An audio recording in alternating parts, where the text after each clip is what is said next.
अस्सलाम वालेकुम बच्चों, welcome in lecture number 17 chapter number 15 genetics में। टॉपिक बच्चों हमारा कंटिन्यू है और पीक पे जा चुका है अपना लॉ ऑफ सेग्रीगेशन हम डिस्कस कर चुके हैं। मेंडल का दूसरा और आखिरी वाला लॉ ऑफ इंडिपेंडेंट असॉर्टमेंट, ये हम आज डिस्कस करने जा रहे हैं। मैंने बच्चों लेक्चर नंबर 16 में भी आपसे ये कहा था कि लॉ ऑफ सेग्रीगेशन बच्चों अगर अच्छे तरीके से समझ आ चुका है तो लॉ ऑफ इंडिपेंडेंट असॉर्टमेंट भी आपको बखूबी समझ आ जाएगा। लॉ ऑफ सेग्रीगेशन में मेंडल ने एट अ टाइम एक क्वालिटी को डिस्कस किया था। मैं थोड़ा सा यहाँ पर बच्चों की साइड पर रिवाइज भी कर देता हूँ।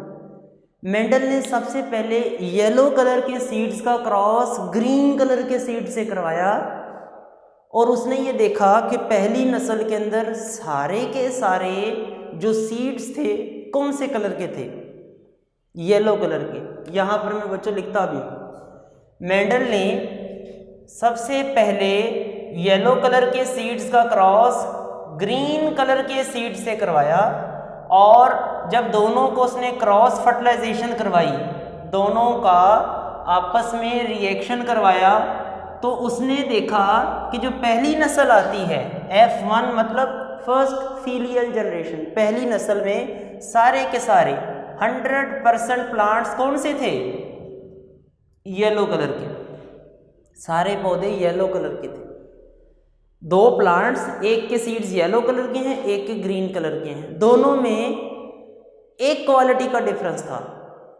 ऐसा क्रॉस जिसमें दो प्लांट्स में एक क्वालिटी का डिफरेंस हो, ऐसे क्रॉस को कहते हैं मोनोहाइब्रिड क्रॉस। ये जो क्रॉस था मेंडल का, जब मैं बच्चों ये रिकॉल कर रहा हूँ, रिकैप कर रहा हूँ, ये पुरानी बात मैं आपको बता रहा हूँ कि मेंडल ने जब दो प्लांट को जिनमें एक क्वालिटी का डिफरेंस था, बाकी 6 कैरेक्टर सेम थे, जस्ट एक क्वालिटी का डिफरेंस था, ऐसे क्रॉस को उसने नाम दे दिया मोनोहाइब्रिड क्रॉस। मोनोहाइब्रिड क्रॉस क्या होता है? A cross between plants, a cross between two organism, दो प्लांट्स में ऐसा क्रॉस इन विच जिसमें there is a difference of one trait, जिनमें सिर्फ और सिर्फ एक ट्रेट का डिफरेंस था, एक क्वालिटी का फर्क था, ऐसे क्रॉस को उसने नाम दे दिया monohybrid cross. A cross in which two plants, जिसमें दो पौधों में एक क्वालिटी का डिफरेंस है। ये देखो ना, सीड कलर का फर्क है बस, बाकी सब कुछ सेम है। इसको नाम दिया उसने F1। फिर उसने F1 जनरेशन से F2 निकाली। F2 जनरेशन जब उसने निकाली, F2 जनरेशन से मुराद क्या है? उन बीजों को उसने ज़मीन में बो दिया, उन बीजों को ज़मीन में बो दिया और उन्हें आपस में सेल्फ फर्टिलाइज करवाया। उन्हें ज़मीन में बोने के बाद सेल्फ फर्टिलाइजेशन का मौका दिया। उन्होंने आपस में ही जब फर्टिलाइजेशन की तो उससे क्या हुआ था, 3 और 1 के हिसाब से, 3:1 के हिसाब से 3 प्लांट्स हमारे पास येलो आए और एक जो प्लांट था वो ग्रीन कलर के सीड्स वाला आया था। यानी कि 3 डोमिनेंट और एक जो है वो रिसेसिव। हमने लास्ट टाइम लेक्चर में बच्चों डिस्कस भी किया था 3:1, 3:1 ये थी इनकी फिनोटाइप की रेशो, फिनोटिपिक रेशो। 3 और 1 की जो रेशो है ये फिनोटाइप की रेशो है, और 1:1 ये उनकी जीनोटाइप की रेशो थी। जीनोटाइप की रेशो 1:1 और फिनोटाइप की रेशो 3:1 थी। फिनोटाइप का मतलब आपको मैंने बताया था जी बच्चों, ज़ाहरी शक्लो सूरत, ज़ाहरी शक्लो सूरत। जीनोटाइप जीन्स का कॉम्बिनेशन। तो ये बच्चों लॉ ऑफ सेग्रीगेशन था, जिसमें एक वक्त में एक क्वालिटी, एक वक्त में एक क्वालिटी, यानी कि सीड कलर का ऑब्जर्वेशन लिया गया, एक वक्त में एक क्वालिटी को डिस्कस किया गया।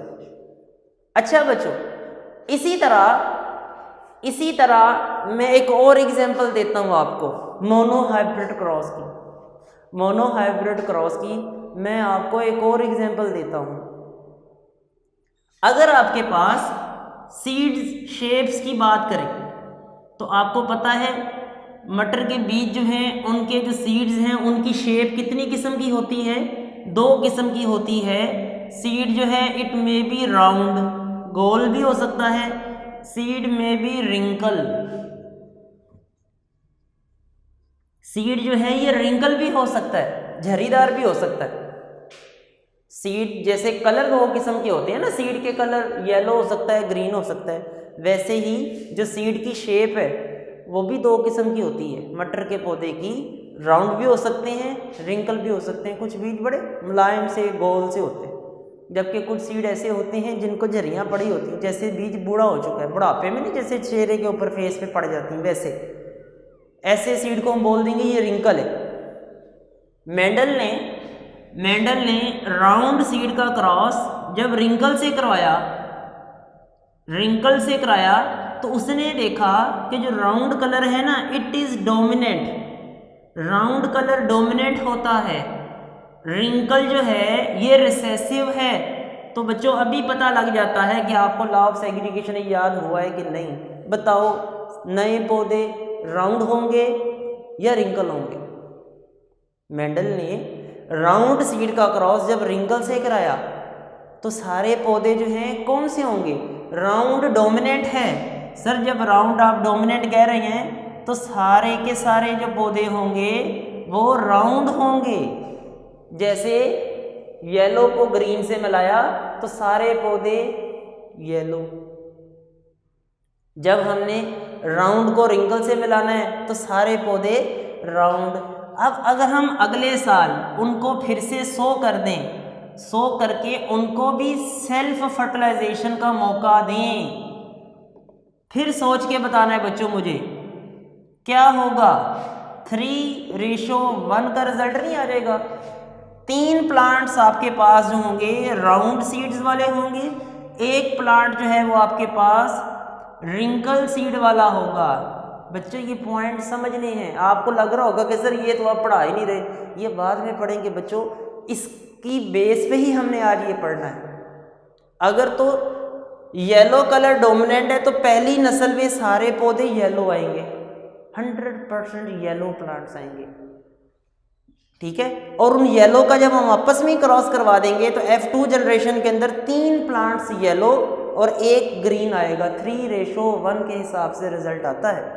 बिल्कुल वैसे ही अगर हम राउंड को रिंकल से मिला देंगे तो राउंड डोमिनेंट है तो पहली नस्ल में सारे पौधे राउंड आएंगे, जैसे सारे पौधे येलो डोमिनेंट था, येलो पौधे, राउंड डोमिनेंट है तो राउंड पौधे आ गए। ये देखो मैं दोनों को कंपेयर कर रहा हूँ। इनको ज़मीन में दबा दें, सो कर दें, इनको भी, इसको भी सो कर दें, इसको भी सेल्फ फर्टिलाइजेशन का मौका दें, इसको भी सेल्फ फर्टिलाइजेशन का मौका दें।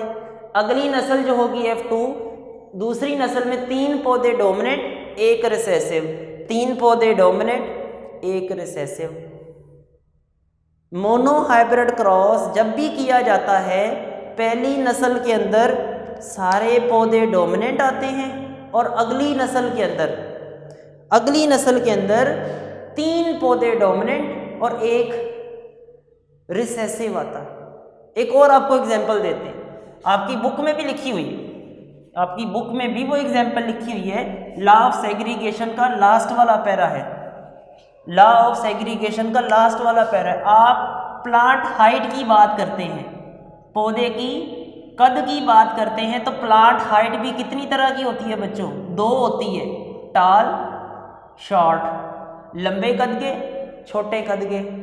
पहली नस्ल में टाल को जब शॉर्ट से मिलाया, टाल डोमिनेंट होता है, टाल प्लांट डोमिनेंट होता है, शॉर्ट प्लांट छोटे कद का पौधा रिसेसिव होता है। जब टॉल को शॉर्ट से मिलाएंगे पहली नस्ल में 100% प्लांट्स क्या आ जाएंगे? टॉल लंबे कद के। और जब हम F1 से F2 निकालेंगे, उनको भी ज़मीन में बो देंगे और उनको भी सेल्फ फर्टिलाइजेशन का मौका देंगे, तो फिर क्या होगा? 3 और 1 की रेशो आएगी। 3 पौधे कौन से होंगे? हाँ बच्चों, 3 पौधे कौन से होंगे? 3 पौधे होंगे टॉल और 1 पौधा शॉर्ट। उम्मीद है कि अब सारे बच्चे जो है ना लॉ ऑफ सेग्रीगेशन का कॉन्सेप्ट समझ चुके हो। लॉ ऑफ सेग्रीगेशन ये होता है कि जब 2 प्लांट्स की गिमेट्स बनते हैं तो उनके अलील्स अलग हो जाते हैं, और जब फर्टिलाइजेशन होती है तो उनके अलील आपस में दोबारा से मिल जाते हैं। अगर हम येलो और ग्रीन की बात करें तो येलो कलर डोमिनेंट होता है, टॉल और शॉर्ट की बात करें तो टॉल डोमिनेंट होता है, अगर राउंड और रिंकल की बात करें तो राउंड डोमिनेंट है। ठीक है बच्चों, मेंडल ने मोनोहाइब्रिड क्रॉस की बेस पे लॉ ऑफ सेग्रीगेशन डिराइव किया। ये मैं बच्चों रेस करने लगा हूं। मेंडल ने लॉ ऑफ सेग्रीगेशन जो है किस बेस पे डिराइव किया? मोनोहाइब्रिड क्रॉस पे।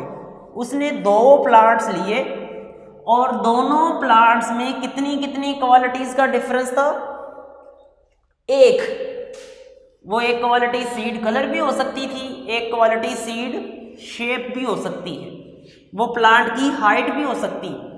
मेंडल ने एट अ टाइम एक क्वालिटी को डिस्कस किया था लॉ ऑफ सेग्रीगेशन में, उसको उसने नाम दिया मोनोहाइब्रिड क्रॉस। कुछ अर्सा गुजरा, मेंडल के जहन में आया कि मैं 2 क्वालिटीज इकट्ठी टेस्ट करके देखता हूँ, फिर क्या नतीजा निकलेगा। मेंडल ने 2 क्वालिटीज को इकट्ठे टेस्ट किया। कैसे? मेंडल ने एक प्लांट लिया जो राउंड था और उसका जो कलर था वो येलो भी था। मेंडल ने एक राउंड और येलो प्लांट लिया और उसको एक ऐसे एक प्लांट से मिला दिया जिसके सीड्स रिंकल थे, रिंकल्ड और ग्रीन भी थे। मैं रिपीट करता हूं, पहले मेंडल क्या करता था?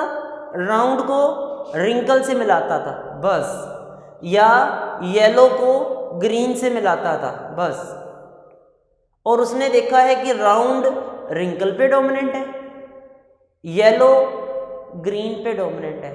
पहले वो एट अ टाइम एक क्वालिटी को डिस्कस करता था इस तरह से ना, उसने राउंड और रिंकल सिर्फ एक क्वालिटी को एक वक्त में डिस्कस किया, या वो क्या करता था? येलो को ग्रीन से डिस्कस किया उसने, यानी कि एट अ टाइम एक वक्त में एक क्वालिटी को डिस्कस करता था। ये मोनोहाइब्रिड क्रॉस है। मोनोहाइब्रिड क्रॉस ऐसे क्रॉस को कहते हैं जिसमें एक वक्त में एक क्वालिटी को टेस्ट किया जाता है। ये क्रॉस कौन सा है बच्चों? को बच्चा मुझे बताएगा? एक वक्त में एक क्वालिटी डिस्कस हो रही है, ये भी मोनोहाइब्रिड क्रॉस है। मेंडल ने जब एक वक्त में एक क्वालिटी को डिस्कस किया, इसको उसने मोनोहाइब्रिड क्रॉस का नाम दिया था, और मोनोहाइब्रिड क्रॉस की बेस पे लॉ ऑफ सेग्रीगेशन इस और इसकी बेस पे निकले थे। मेंडल के ज़हन में आया कि मैं ऐसा करता हूं, 2 क्वालिटीज इकट्ठे टेस्ट करके देखता हूं। उसने एक प्लांट लिया जिसके सीड राउंड भी थे और येलो भी थे, और उसको क्रॉस किया एक ऐसे प्लांट से जिसके सीड रिंकल थे और ग्रीन थे। यानी कि ये प्लांट वो था जिसके दोनों क्वालिटीज क्या हैं? डोमिनेंट हैं।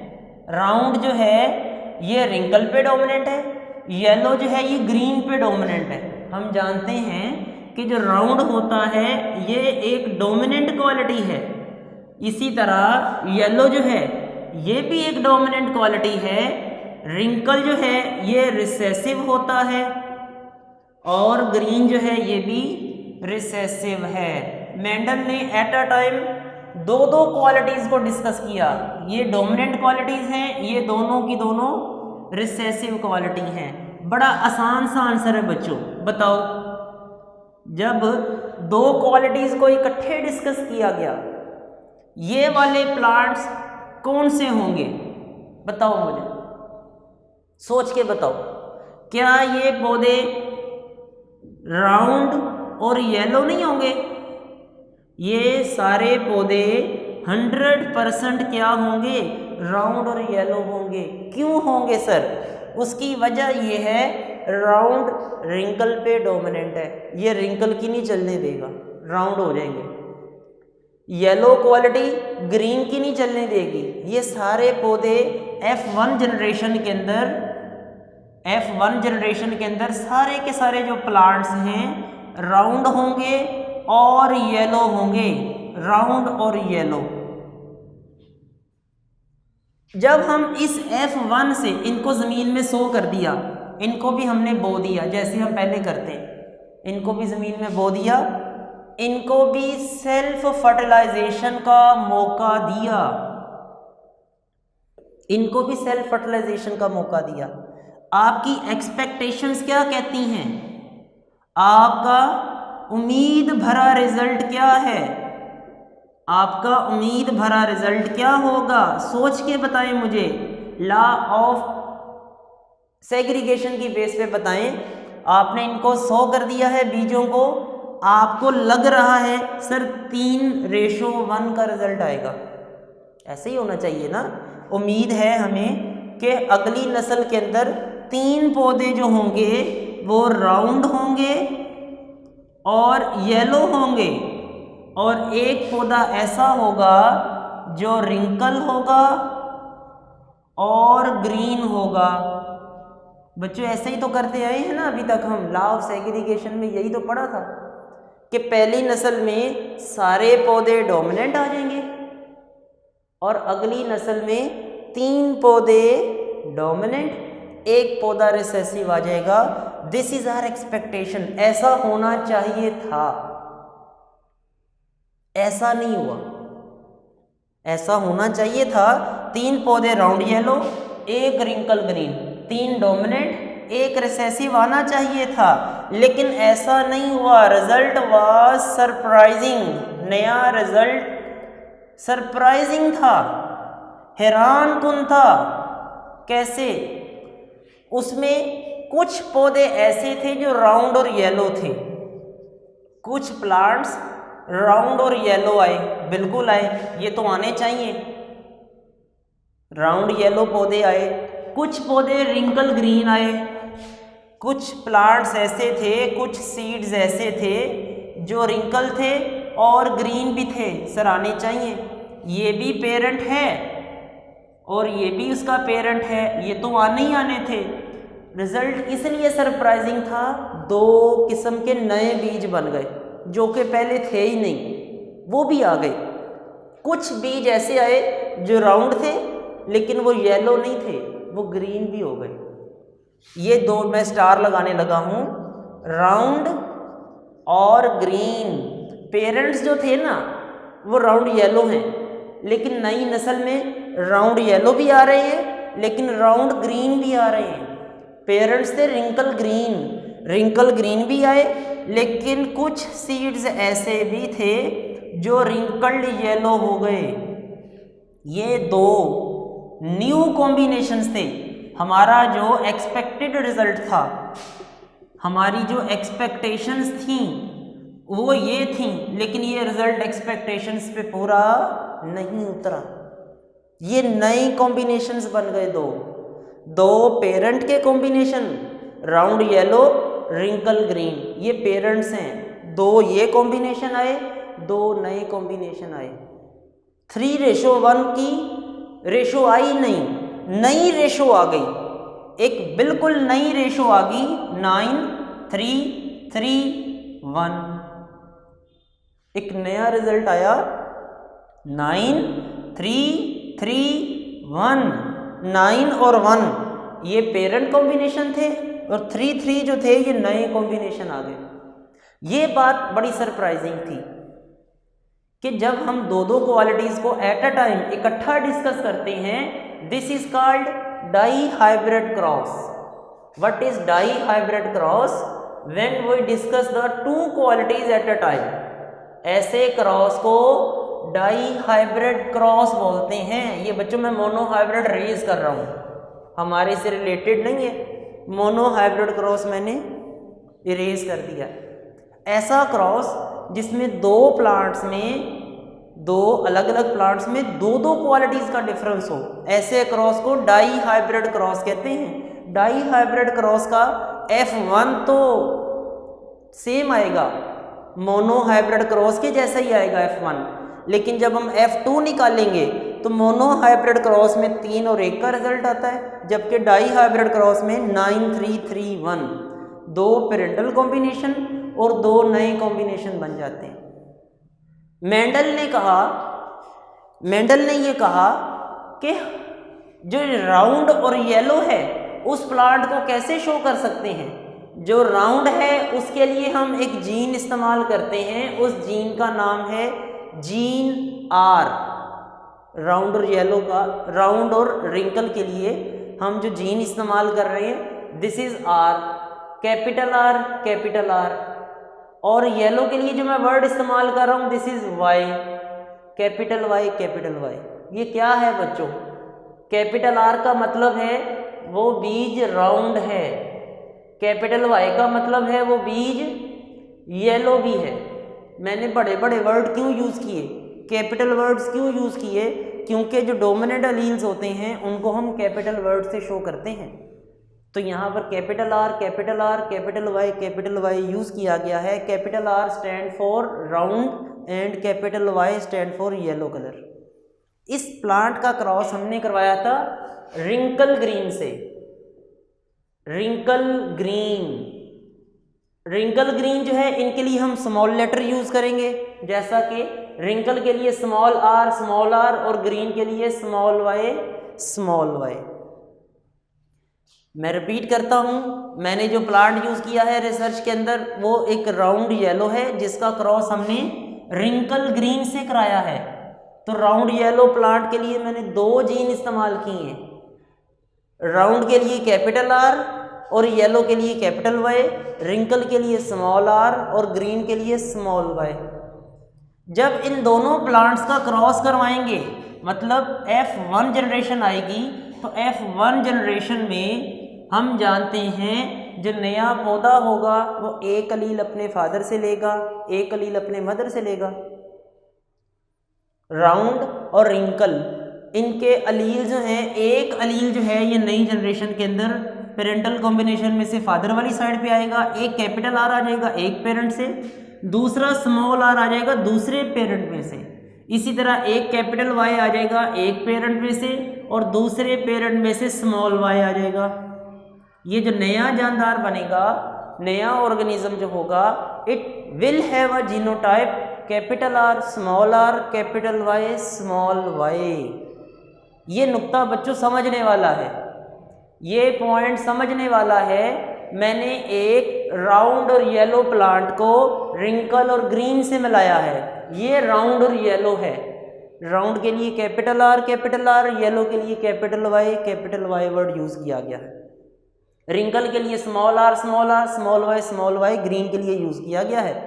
ये जो नया जानदार बन रहा है इन दोनों के मिलने से, ये वाला नया जानदार, इसकी जीनोटाइप क्या होगी? इसने एक राउंड के लिए कैपिटल R अपने फादर से लिया है और दूसरा R स्मॉल r इसने मदर से लिया है। इसी तरह एक कैपिटल Y एक पेरेंट से, दूसरा स्मॉल y दूसरे पेरेंट से लिया है। ये जो ऑर्गेनिज्म है, सोच के बताएं, फिर बात ख़त्म करते हैं आज की। ये जानदार कैसा होगा? क्या ये राउंड होगा? ये जो सीड मैंने लिखा है कैपिटल R स्मॉल r, क्या ये राउंड होगा? बिल्कुल होगा। क्यों? क्योंकि सर इसमें एक कैपिटल R आ गया है। जो कैपिटल R है ये डोमिनेंट है। कैपिटल R का मतलब होता है राउंड, स्मॉल r का मतलब होगा रिंकल। लेकिन जो कैपिटल R है, चूंकि ये स्मॉल r पे डोमिनेंट है, इसलिए ये प्लांट राउंड होगा। कलर कौन सा होगा? येलो या ग्रीन? कलर बच्चों इसका होगा येलो। क्यों? सर इसमें स्मॉल y भी तो है, वो तो ग्रीन का है। कैपिटल Y वो तो येलो का है। आधा येलो आधा ग्रीन होना चाहिए, आधा येलो आधा ग्रीन होना चाहिए। मैं कहता हूँ नहीं। आप कहते हैं क्यों? मैं कहता हूँ कैपिटल Y डोमिनेंट है स्मॉल y पे, तो जो डोमिनेंट अलील है वो तो अपने रिसेसिव अलील की चलने नहीं देगी। तो ये जो पौधा होगा ये राउंड होगा और येलो होगा। कल बच्चों हम डिस्कस करेंगे आने वाले नए लेक्चर में कि अगर मैं इन्हीं प्लांट्स को, ये बात तो समझ आती है, डाई हाइब्रिड क्रॉस किया और सारे पौधे डोमिनेंट हो गए। ये देखो डाई हाइब्रिड क्रॉस किया, सारे पौधे डोमिनेंट हो गए। अगला रिजल्ट ये नहीं आया, अगला रिजल्ट ये आ रहा है। ऐसा कैसे हो सकता है कि जब हम राउंड येलो को आपस में मिला दें, जब हम राउंड और येलो को आपस में मिला दें, ऐसा कैसे पॉसिबल है कि उससे राउंड येलो प्लांट भी आए, रिंकल ग्रीन भी आए, रिंकल येलो भी आए, राउंड ग्रीन भी आए। नई कॉम्बिनेशंस कैसे पैदा हो सकते हैं? पेरेंटल कॉम्बिनेशन तो हैं ही हैं, राउंड येलो रिंकल ग्रीन, ये तो समझ आता है। नई कॉम्बिनेशंस कैसे पैदा हो गए? लॉ ऑफ इंडिपेंडेंट असॉर्टमेंट की जो बच्चों जेनेटिक बेसिस है, ये हम अपने लेक्चर नंबर 18 के अंदर डिस्कस करेंगे। उससे पहले आप सारे बच्चों को समझ जाना चाहिए, मेंडल ने जब दो क्वालिटीज़ को एट अ टाइम डिस्कस किया तो मोनो हाइब्रिड क्रॉस की तरह का रिजल्ट नहीं आया, 3:1 का रिजल्ट नहीं आया, 9:3:1 का रिजल्ट आया। क्यों आया, इंशाल्लाह इसकी डिस्कशन जो है हम नेक्स्ट वाले टॉपिक में करेंगे। लेकिन आज क्या किया हमने, आज आपने एक डेफिनेशन याद रखनी है, what is dihybrid cross.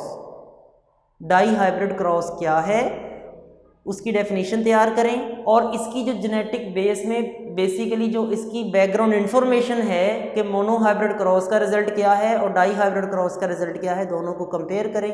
तो नेक्स्ट वाला लेक्चर बच्चों इसके टॉपिक को हम कंप्लीट भी कर देंगे और इसकी जेनेटिक बेसिस भी डिस्कस करेंगे। तब तक के लिए अल्लाह हाफिज़।